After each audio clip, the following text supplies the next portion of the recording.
All right, guys, drive home from work on a Friday. Thank God it's Friday. Thank God I didn't get laid off like 20% of my peers, but it's just luck.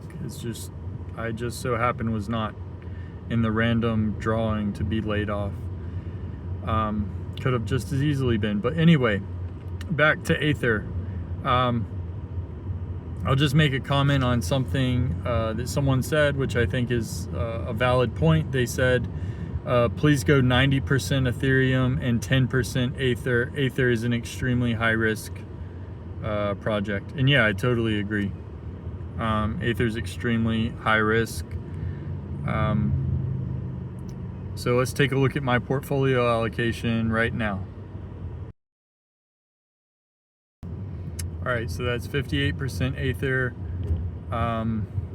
what was that, 15% Ondo, 12% Beam, like 10% GPU, Node AI. Yeah, all extremely high risk. I think Ondo's like less of a high risk in that regard. But yeah, you know, I'm not in this for Ethereum to do a 3x and walk away with 3 times. I'm in this to essentially get into a position where I work because I want to, but I don't think I'm going to get to that point. I might get to the point this cycle, if everything goes well, to have a different house.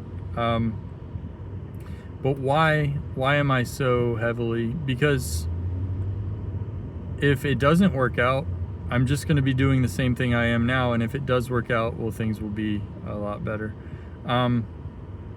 But as far as the Ethereum comment, I just want to clarify something. So I have a 401k and from my last job, and essentially what I did is I went all in, took all that money and went all in on ETHT, which is a stock ticker.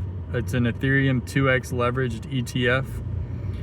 So I am allocated to Ethereum. I would just never be able to use that money until I'm like, you know, whatever the number is. I think it's like 68 or 58. I forgot, but that's like 20, 30 years from now. So I'm not too concerned about that. But I have a huge amount in that. And that's a super high risk play too, because I'm 2x leveraged. Anyway, thanks guys. Yeah, see ya.